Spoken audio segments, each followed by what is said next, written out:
मैंने कहा अभी मुलाकात करते ही चले, फिर बाद में आएंगे। दोस्तों नमस्कार, स्वागत है लाइव न्यूज इंडिया पर। और अभी हम सोनिया विहार में हैं, जहां पर अभी मनोज तिवारी जी आने वाले हैं। उनके स्वागत के लिए जो है तैयारियां चल रही हैं। तो अभी हमारे साथ में जो भाई बैठे हैं यहाँ पे, हम उनसे बात करेंगे। और जो पिछले 3 दिन में जो आप सबने देखा है, राजनीति में जो उथल पुथल हुई है, उसके बारे में भी बात करेंगे और केजरीवाल के बारे में भी बात करेंगे। चलिए ठीक है जी, पहले परिचय जान लेते हैं। हाँ जी भाई साहब, तो क्या नाम है आपका? जी, मेरा नाम दीपक चंद्रवंशी है जी। और ये हमारे अभिषेक सिंह यादव जी, जो उत्तर पूर्वी जिले में युवा मोर्चा का अध्यक्ष हैं। आप इस पर और हमारे ये शाहपुर वार्ड का प्रवक्ता हैं सूर्य प्रकाश पाठक जी। और ये भाई हमारे रिंकू अग्रवाल जी हैं, जो उत्तर पूर्वी जिले में महामंत्री हैं युवा मोर्चे का। और ये चंद्रमोहन जी सोनिया विहार से युवा मोर्चा का अध्यक्ष हैं। जी। तो पहले हम आपसे शुरू करेंगे। बताइए। तो आप हमको ये चीज बताइए, जैसे आपने देखा है केजरीवाल को जो 20-22 दिन के लिए बाहर बेल पे भेजा है, तो पहले उस पर आपका टिप्पणी हम चाहते हैं। 20-22 दिन के लिए जो भेजा है भाई साहब जी, वो भी उनको 50,000 की जमानत पे भेजा गया है। सिर्फ 50,000 रुपये की जमानत पे भेजा गया है।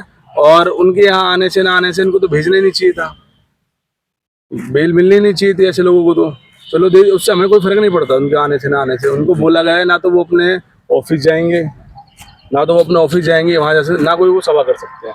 ये सारी चीजें देखी गई है। जो हमारे उच्च अदालत ने जो भी डिसीजन दिया है वो सोच समझ के दिया हुआ, लेकिन उनके यहाँ उसका हम सम्मान करते हैं। बाकी यहाँ हम तो उनके आने से कोई फर्क नहीं पड़ता। लेकिन एक नैरेटिव जैसे हम भी देख रहे हैं, ये भी जा रहा है कि एक मतलब मंत्री के लिए स्पेशल कैटेगरी क्यों? क्या कैटेगरी थी इसमें? जैसे आपने देखा है कि अभी सिर्फ प्रचार के लिए उनको बाहर भेजा गया है, ठीक है, बेल कर दी गई है। ऐसा कोई कानून मतलब सबके लिए होगा? जी, अब ये सबके लिए होगा तभी तो भेजा गया है। तो अदालत के देखो जो भी फैसला होगा उस पर तो हम कुछ कह ही नहीं सकते, टिप्पणी कर ही नहीं सकते। तो उसमें तो जैसे हेमंत सोरेन वगैरह भी हैं, वो भी सब बोलेंगे ना कि जी मुझको भी चुनाव लड़ना है। देखो सुनो, एक राष्ट्रीय पार्टी का राष्ट्रीय अध्यक्ष अरविंद केजरीवाल संयोजक है। जो कोर्ट ने कहा है कि राष्ट्रीय अध्यक्ष और राष्ट्रीय पार्टी का अध्यक्ष अगर है, उसको चुनाव के दौरान जेल में गिरफ्तारी नहीं होनी चाहिए। वो इसलिए उस चीज़ का हम सम्मान करते हैं क्योंकि कोर्ट है। लेकिन कोर्ट ने जो वर्डिक्ट देते हुए ये कहा कि अरविंद केजरीवाल अपने मुख्यमंत्री कार्यालय जाके किसी फाइल पे साइन नहीं कर सकते, पहली शर्त। दूसरी शर्त, अरविंद केजरीवाल सचिवालय नहीं जाएंगे। तीसरी शर्त, अरविंद केजरीवाल भ्रष्टाचार के जुड़े अधिकारियों से किसी प्रकार का कोई वार्तालाप नहीं करेंगे। और उनकी जमानत हम समझते नहीं कर सकते। जमानत में एक पैरोल होता है। पैरोल तो गुंडों बदमाशों का भी होता है। पैरोल का मतलब यह है कि अगर कोई भी अपराधी के घर में किसी प्रकार की कोई दुर्घटना हो जाती है या कोई शादी ब्याह होता है जो बहुत जरूरी होता है, उसमें कोर्ट ये कहता है कि इसको पैरोल दिया जाए 2 दिन के लिए, 5 दिन के लिए, 10 दिन के लिए, 20 दिन के लिए। ठीक उसी प्रकार अरविंद केजरीवाल को भी पैरोल दिया गया है, उनको छोड़ा नहीं गया है। उनकी जमानत और पैरोल से ये साबित नहीं हो रहा है कि वो अपराध मुक्त है। तो ये नहीं हो रहा साबित। लेकिन वो 2 तारीख को फिर दोबारा जेल जाएंगे। आम आदमी पार्टी तो मतलब जिस तरह से अपना एक्शन दिखा रही है, रिएक्शन दिखा रहा है उस चीज पे, जैसे वो फ्री हो गए। देखो, आम आदमी पार्टी के कार्यकर्ता उत्तर पूर्वी दिल्ली के नहीं बल्कि पूरे दिल्ली के, और जहां जहां अरविंद केजरीवाल चुनाव लड़ रहे हैं, वहां की जनता बखूबी समझ चुकी है कि अरविंद केजरीवाल सबसे झूठे मक्कार नेता हैं। भ्रष्टाचार के नाम पर आने वाले वो लोग आज भ्रष्टाचार में लिप्त होकर स्वयं जेल में रहे। क्या इस प्रकार को दिल्ली की जनता, देश की जनता स्वीकार करेगी? बिल्कुल नहीं करना चाहिए हमारे हिसाब से।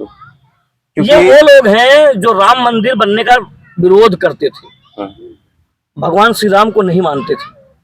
कहते थे, मेरी नानी कहती थी वहाँ अस्पताल बनाओ, वहाँ कॉलेज बनाओ। आज जेल से निकलते ही हनुमान जी का दर्शन करने जाते हैं। अब उन्हें समझ में आया कि सनातन धर्म की क्या ताकत है। भगवान श्री राम की क्या ताकत है, हनुमान भक्त की क्या ताकत है। आज मंदिर जा रहे हैं, परिवार के साथ जा रहे हैं।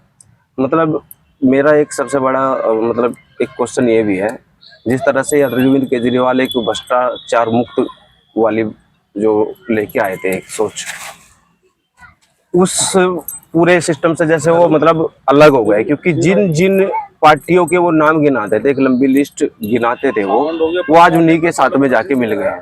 तो क्या मतलब उससे क्या माना जाए कि अब सब एक हो गया, मतलब ये सब भ्रष्टाचार वाले सब एक साथ आ जाएंगे? 2012-13 में अरविंद केजरीवाल ये कहते थे हम कभी राजनीति में नहीं आएंगे। आंदोलन से जब एक विकल्प निकल के आया, राजनीति में आए, अन्ना हजारे इनसे दूर चले गए क्योंकि धूर्त है। कुमार विश्वास जैसे लोग चले गए, आनंद प्रोफेसर जैसे लोग चले गए, आशीष खेतान जैसे लोग चले गए, शशि भूषण जैसे लोग चले गए। तो तमाम ऐसे लोग जिसने पार्टी को जमीन से उठाकर दिल्ली के सत्ता में उनको बिठाया, इन सब के साथ धोखेबाजी किया है, साथ साथ दिल्ली के जनता को ठगा है। आज अगर आपका भाई शराबी हो जाए, आप चाहते हैं आपका भाई शराबी हो? बिल्कुल नहीं चाहेंगे। दिल्ली की माताओं बहनों का बच्चा, उनका बेटा, उनका भाई शराबी हो, क्या ऐसा आप चाहते हैं? कोई नहीं। लेकिन अरविंद केजरीवाल की सरकार ने शराबी बनाने का काम सबको किया। उनकी शराब नीति, आज शराबी नीति घोटाले के आरोपी अरविंद केजरीवाल जेल में इसीलिए है, आज जमानत पे है, लेकिन 2 तारीख को दोबारा पहुंच जाएंगे। तो उनके आने से कितना आप मान रहे हैं? देखो एक चीज तो समझना पड़ेगा पूरे देश को कि जहां आम आदमी पार्टी का नेता, आम आदमी पार्टी का कार्यकर्ता दिखाई दे और वो जहरीला सांप दिखाई दे, तो मैं समझता हूं कि जहरीले सांप को छोड़ दो, आम आदमी पार्टी और आम आदमी पार्टी के नेता को भगा दो। वो जहरीले सांप से भी ज्यादा जहरीले लोग हैं जो देश विरोधी गतिविधियों में शामिल होकर उनको ईडी गठबंधन द्वारा प्रत्याशी उत्तर प्रदेश दिल्ली में दिया गया। उसका नाम जानते हैं क्या है? कन्हैया कुमार। हाँ, कन्हैया कुमार वो व्यक्ति है जो जेएनयू के प्रांगण में से ये कहता है कि भारत तेरे टुकड़े होंगे इंशाअल्लाह इंशाअल्लाह। वही मैं बोल रहा था, वहां पे मैंने क्या इस पीछे प्रकार रिपोर्टिंग के कर रहा था, लोगों को वहाँ पे उन्होंने भी ये जब जिक्र किया कि वो है कन्हैया कुमार, तो मैं वहाँ पे बोल रहा था कि मैंने क्या यही वही सुनो, कन्हैया कुमार क्या इस प्रकार के लोगों को तेरे टुकड़े होंगे वाली बात? हाँ, उत्तर पूर्वी दिल्ली की स्वीकार जनता करेगी? बिल्कुल नहीं करेगी यार। नहीं, ऐसे लोगों देखो को तो स्वीकार करना नहीं चाहिए। आपका विचार अलग हो सकता है, आपका दल अलग हो सकता है, इनका दल अलग हो सकता है, देश अलग लेकिन नहीं है ना? देश एक है। देश तो एक है ना। तो बहुत बड़ी बात है, ईडी गठबंधन लोगों को समझना चाहिए। मैं उनसे भी आग्रह करता हूँ, ईडी गठबंधन के नेताओं कार्यकर्ताओं से, आम आदमी पार्टी के जो कार्यकर्ता हैं स्थानीय हैं और कांग्रेस के, उनसे भी हाथ जोड़ के निवेदन है कि आप देश के साथ चलो। बिल्कुल बिल्कुल। एक गली नाली खरेंजे का चुनाव नहीं है। बिल्कुल आ रहे मनोज तिवारी, उनके बारे में कुछ काम बताइए जो उन्होंने पिछले 5 साल। सांसद मनोज तिवारी के सैकड़ों काम है। आपका कैमरा हैंग हो जाएगा। पहली बात सुनो, मैं बताता हूँ, सभा परिवार चले जाओ इस कैमरे को लेकर, इस माइक को लेकर। चौहान पट्टी का जो बस टर्मिनल बनाया गया, जो 2014 से पहले कभी था ही नहीं, स्वागत गेट बनाया गया है, एंट्री गेट, प्रवेश गेट चौहान पट्टी में, जो कभी आज तक जीवन में रहा नहीं। एंट्री करते ही सांसद मनोज तिवारी का नाम आता है और उसमें लिखा हुआ है कि चौहान पट्टी में आपका स्वागत है। तीसरा काम सबसे बड़ा, जो उत्तर पूर्वी दिल्ली में आज तक कोई केंद्रीय विद्यालय नहीं था, साधारण बनाने का काम किया। यहाँ काम चल रहा है, आपके थाने, खजूरी थाने के बगल में अलॉट हो गई जमीन, बुराड़ी में चल रहा है। कन्वेंशन सेंटर बनाने का काम किया, और वो रोड जो सहारनपुर को जोड़ता है, देहरादून को जोड़ता है, उस रोड को बनाने का काम अगर किसी ने किया तो सांसद मनोज तिवारी ने किया। सबोली हाल्ट, वहाँ स्टेशन बनाया, वहाँ गाड़ियां रुकती नहीं थी, वहाँ अगर किसी ने काम किया तो सांसद मनोज तिवारी ने किया। सांसद मनोज तिवारी को सैकड़ों काम है। वो सोनिया बिहार की जनता जो कहती है सांसद मनोज तिवारी ने क्या किया, मैं बताना चाहता हूँ। यहाँ जो मेट्रो आ रही है, सिग्नेचर जो ब्रिज बना, ये सब सांसद मनोज तिवारी ने किया। और वहां नहीं, वो विशेष समुदाय के लिए स्टेशन बनाया जा रहा था श्रीराम कॉलोनी में, लेकिन आपके सांसद मनोज तिवारी के अथक प्रयास से सोनिया बिहार के नाम से स्टेशन जाना जाएगा, वो बन रहा है। ये हमारे लिए गर्व की विषय है। मेरा मकान अगर 20 लाख का है तो मेट्रो बनते ही 40 लाख का हो जाएगा। ये आम जनता को सुविधाएं दिया मनोज तिवारी ने। नहीं, बात तो पॉइंट है खैर, और काम भी उन्होंने काम तो जो हुआ ही। लेकिन कुछ लोग ऐसे हैं जो बोलते हैं, जो मनोज तिवारी को कुछ लोग चेंज करना, कुछ लोग अगर जो हैं वो उन लोगों के साथ मिले हुए हैं लोग। किनके साथ? जो देश को तोड़ने की बात करते हैं, वो सब पेड वर्कर हैं। अच्छा चलिए, एक चीज बताइए मुझको, जैसे अभी कांग्रेस है, कांग्रेस में आप राहुल गांधी को देखते हैं और या केजरीवाल को देख लो, इनका सिर्फ एक ही वर्ड है, संविधान बचाना है और मोदी तानाशाह ये सारी चीजें, ठीक है, इस पर आप बताइए क्या है, देखो, मतलब इनकी सोच क्या है इस पर? इस लोकतांत्रिक प्रक्रिया के तहत देश हमारा संविधानिक है, इसको कोई मना नहीं कर सकता और देश संविधान से ही चल रहा है। अगर आज इस स्थान पर आप बैठे हैं, सैकड़ों कुर्सियां लगी हैं, लोग बैठे हैं, सांसद मनोज तिवारी आएंगे तो मैं आपको परमिशन दिखाऊंगा इस कार्यक्रम की। क्या अगर मोदी तानाशाही होते तो इस कार्यक्रम को बिना परमिशन किया जाता? मैं आपको बकायदा परमिशन दिखाऊंगा, इस कार्यक्रम का परमिशन है। तो संविधान के खिलाफ हम कैसे हैं? हम संविधान को माने, डॉक्टर भीमराव अम्बेडकर के मानने वाले लोग हैं, तो हम संविधान के खिलाफ कैसे हो जाएंगे? और जैसे इनका ये बोलना है, अभी केजरीवाल चिल्ला चिल्ला के मैं इस तानाशाही को ये कर दूंगा, वो कर दूंगा, ये तानाशाह आया और हमने मिटा दिया, पर ये वो सारी चीजें। अरविंद केजरीवाल नरेंद्र मोदी ने तानाशाही किया कहाँ? उनका एक नारा है जिससे यह स्पष्ट हो रहा है कि तानाशाह नरेंद्र मोदी नहीं, सबका साथ सबका विकास। आज पूरे भारत में जो भी योजनाएं आती हैं वो मुस्लिम को नहीं देखा जाता है, हिंदू को नहीं देखा जाता है, सिख को नहीं देखा जाता है, ईसाई को नहीं देखा जाता है। लेकिन तानाशाही लेकिन बताया जा रहा है ना, जैसे कल केजरीवाल आए उस टाइम उनके जो समर्थक थे, चाहे जो स्वागत करने वाले लोग थे, उनको अरेस्ट किया गया, क्यों किया गया? ये क्वेश्चन उठा रहे हैं ना। देखो, धारा 140 लागू हो रखी है। देखो, इस देश के अंदर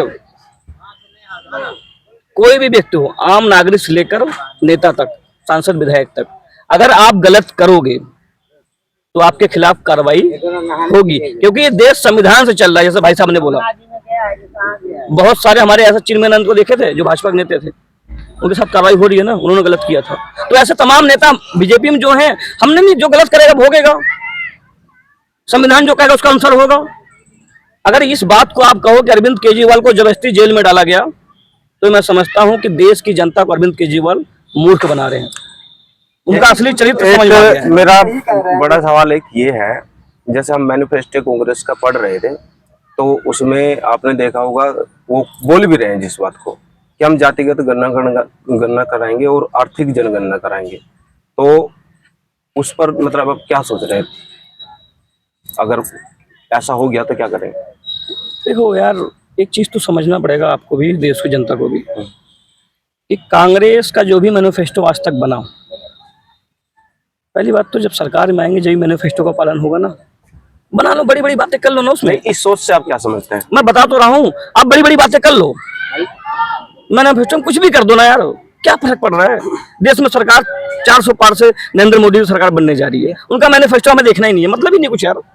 हम राहुल गांधी को कुछ नहीं समझते, इसलिए क्योंकि Rahul Gandhi, Sonia Gandhi national Herald case पे आज भी जमानत पर है।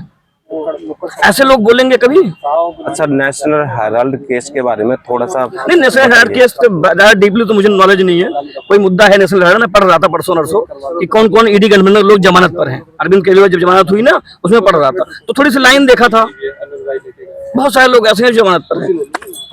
तो नहीं, नेशनल हेराल्ड केस बहुत बड़ा है, ऐसी बात नहीं। चलिए ठीक है, आपका क्या नाम है सर? मेरा नाम रविंद्र अग्रवाल है। तो आप को क्या लग रहा है इस बार, मतलब मोदी जी जो आएंगे तो क्या क्या आप सोच रहे हैं?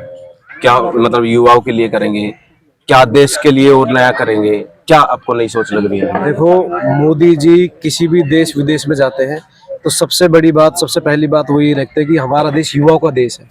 हमारा जो देश है वो पूरे विश्व में युवाओं, सबसे ज्यादा युवाओं की जो जनसंख्या है हमारे देश में, 60% युवा हमारे देश में। और जिस प्रधानमंत्री के पास युवा शक्ति हो, किस विश्व का सबसे ताकतवर आदमी होता है। आपने एक समय देखा होगा जब इस देश का प्रधानमंत्री जब अमेरिका जाता था तो उसको 2-2, 3-3 घंटे, 4-4 घंटे बैठाया जाता था कि अभी बैठो। बिल्कुल। अभी राष्ट्रपति जी मीटिंग में है, हमारे देश का एक प्रधानमंत्री 5-5 घंटे वहां इंतजार करता है कि कब राष्ट्रपति फ्री होंगे और कब मुझे मिलने का समय दिया जाएगा। लेकिन आज इसी युवाओं की शक्ति के द्वारा हमारे माननीय प्रधानमंत्री नरेंद्र मोदी जी की एक आह्वान पर उन देशों के जो आज की डेट में महाशक्ति हैं, उनके राष्ट्रपति एक फोन पे तुरंत भारत आते हैं। G20 जैसे सम्मेलन हमारे देश की एक ताकत है, जो इतनी बड़ी ताकत है, जो G20 सम्मेलन हमारा देश करा सका। 7 देश का ताकत था, समझ, इतने बड़े 20 देशों का होता है G20, 20 देशों का होता है, 20 देशों का सम्मेलन होता है G20, अब 21 हो गए। सबसे बड़ी बात यह है, जब भी हमारा कोई राष्ट्रपति, जब भी हमारे प्रधानमंत्री अमेरिका जाते हैं या रूस जाते हैं या और भी इतने बड़ी महाशक्ति के पास जाते हैं तो खुद उनको राष्ट्रपति एयरपोर्ट पे उनको ऑनर देने के लिए उनको रेड कारपेट के साथ उनका स्वागत करता है। और दूसरी बात, हमारे प्रधानमंत्री नरेंद्र मोदी ने युवाओं को बोला है कि अगर हम इस युवाओं को 100 रुपए देंगे तो ये हमें रिटर्न में 1000 रुपए देंगे। तो उन्होंने इतना युवाओं को प्रोत्साहन के लिए इतना स्टार्टअप देने को बोला है, इतना स्टार्टअप दिया है कि आप स्टार्टअप बनाओ, हम आपको सपोर्ट करेंगे और देश को एक नई ऊंचाइयों पे, देश को सशक्त और समृद्ध बनाने के लिए युवाओं को आह्वान दिया गया है माननीय प्रधानमंत्री नरेंद्र मोदी के द्वारा कि आप लोग आइए युवाओं को और इस देश को सशक्त बनाने में अपनी योगदान दीजिए। तो मतलब अभी जो चल रहा है, जैसे राहुल गांधी मोदी को मतलब बहुत सारी चीजें बोल देते हैं जी, तो अब मतलब क्या लग रहा है, कांग्रेस का क्या लग रहा है? जैसे राहुल गांधी अभी लड़ रहे हैं वहां से रायबरेली। राहुल गांधी जी को कौन सीरियस लेता है? आप लेते हैं? उनको ये नहीं पता कि उन्हें बोलना क्या है, उनको ये नहीं पता उन्हें करना क्या है, उन्हें ये नहीं पता उन्होंने करा क्या है। वो उस प्रधानमंत्री के लिए बोल रहे हैं जो इतने ऐतिहासिक फैसले दे चुके। आपको शायद यकीन होगा 370 जब धारा हटी थी, जब राम मंदिर का फैसला आया तो उससे पहले एक कहावत थी कि अगर धारा 370 हटी तो खून की नदियां बह जाएंगी। ठीक है, तो हमारे देश के माननीय प्रधानमंत्री ने बोला था कि खून की धारा तो छोड़िए, एक मच्छर मार के दिखाइए। पहले हमारी सरकार से पहले हमारी ताकत जो है वो बुलंदी कर रहा है। हमारी सरकार से पहले, जब भाजपा सरकार से पहले, जब राम मंदिर पे कोई भी एक तारीख होती थी, कोई सुनवाई होती थी, उसकी गूंज दिल्ली तक जाती थी भाई साहब, उसकी गूंज दिल्ली तक होती थी। यहाँ पे धारा 144 लग जाती थी कि आज तारीख है। ठीक है, और उसी राम मंदिर का ऐतिहासिक फैसला कराने वाले माननीय प्रधानमंत्री नरेंद्र मोदी जी ने एक पत्थर तक नहीं हिला, धारा 144 तो छोड़िए, और उस फैसले का इतने दिल से गहराई से स्वीकार किया गया।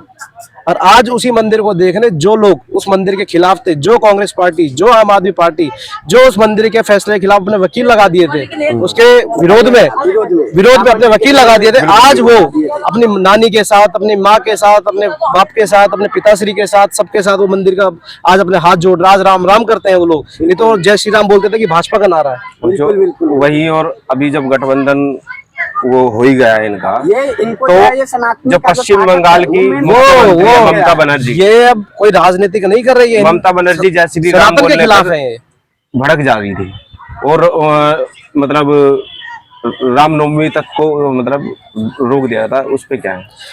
आपने एक वो सुना होगा, पहले जब हमारे यहाँ पे, जब आप हमारे यहाँ से कावड़ यात्रा होती थी, जब हमारी भाजपा की सरकार उत्तर प्रदेश में नहीं होती थी, तो हमारे जो कावड़िए भाई जाते थे, इनको इतना लोग परेशान करते थे, इनको इतना परेशान किया जाता था, कभी कोई इनका गाड़ी लूट ली, इनके मांस के टुकड़े फेंक दिए गए इनके ऊपर, अगर ये दिया जाता था, पथराव हो जाता था इनके ऊपर। अगर आप वो जाते हैं कावड़ यात्रा लेके जाते हैं तो साउंड सिस्टम नहीं चलाया दिया जाता था।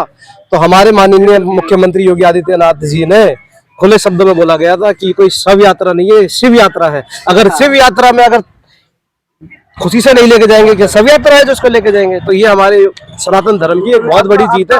हमारे हिंदुस्तान को अगर आज हम कहीं विश्व में किसी भी देश में जाते हैं तो हमें बड़े गर्व से बोला जाता है कि हम हिंदुस्तानी हैं, हम भारतीय हैं, एक हमारी पहचान है। ये किसके कारण हुई है? ये एक वन एंड ओनली प्रधानमंत्री माननीय नरेंद्र मोदी जी के द्वारा। नहीं तो ये इन्होंने हमारा वो असर कर दिया था। अच्छा, भारतीय है होगा, ये है होगा। जब हमारे प्रधानमंत्री की कदर नहीं होती, उसको 2-2 घंटे 3-3 घंटे यूएस ऑफिस में, राष्ट्रपति के ऑफिस पर बैठाया जाता है, तो हमारी क्या औकात है जो हमें और आपको इज्जत मिलेगी वहां पे? ये तो हमारी ताकत है कि जो एक रूस और यूक्रेन के युद्ध में हमारा जो तिरंगा है उसकी ताकत है, जो एक ताकत लगाने से हमारी तो छोड़ो, हमारा जो पड़ोसी देश है जो हमें परेशान करता है, उसके बच्चे भी आ गए झंडे का इस्तेमाल करके, वो एक वीजा का काम किया है। तो किसके कारण हुआ है कि एक बोल दिया गया था आप बमबारी तो छोड़िए, एक गोली तो फायर करके दिखाइए, युद्ध विराम रोक दिया गया था। भाई साहब, आप बुलवा के देखिए ना किसी राष्ट्रपति से, किसी प्रधानमंत्री से, जो दो इतने बड़ी महाशक्ति जो अपने आप को युद्ध रोक दे, एक प्रधानमंत्री के फोन पे कि मेरे बच्चे फंसे हुए है, किसके अंदर ताकत नहीं है? तो ये एक ताकत है हमारे माननीय प्रधानमंत्री की। ये क्या है? ये बेकार के लोग हैं जो बेकार की बातें करते हैं, ये सनातनी विरोधी हैं। आज आप बद्रीनाथ चले जाइए, महाकाल चले जाइए, वृंदावन चले जाइए, खाटू श्याम चले जाइए, युवा कहाँ जाते हैं आज की डेट में? खुले सारे तीर्थ स्थान। और आज पहले कहाँ जाते थे? हम जाएंगे जी कहाँ? ऋषिकेश। हम जाएंगे जी कहाँ? मनाली, शिमला, कसौल। और आज की डेट में युवा शक्ति कहाँ जा रही है? मंदिरों में, सनातन की तरफ। ये किसके कारण हुआ? प्रधानमंत्री मोदी जी के द्वारा हुआ। तो इससे बढ़िया जो एक देश, जो हमारी पुरानी संस्कृति थी जिस लोग से हमें जाना जाता था, जो हमारी सनातन की तरफ से हम लोग जानते थे, जो हमारी विश्वविद्यालय थे, इन लोगों ने तो वो काम किया है। जो हमारी नालंदा विश्वविद्यालय, बड़े बड़े जो आयुर्वेद थे, उनकी यूनिवर्सिटी जला दी भाई साहब, किताबें जला दी। हमें तो हमारी सनातन, हमें तो कहीं का छोड़ा नहीं इन लोगों ने। ये तो एक ऐसा एक युग पुरुष आया है इस धरती पे, जो दोबारा से एक हिंदुस्तान, एक सनातियों को पहचान दी गई है माननीय प्रधानमंत्री नरेंद्र मोदी के द्वारा। मैं तो बोलूंगा कि ये सिर्फ देश विरोधी है, और अब ये युवा यहाँ का जाग चुका है, समझ चुका है।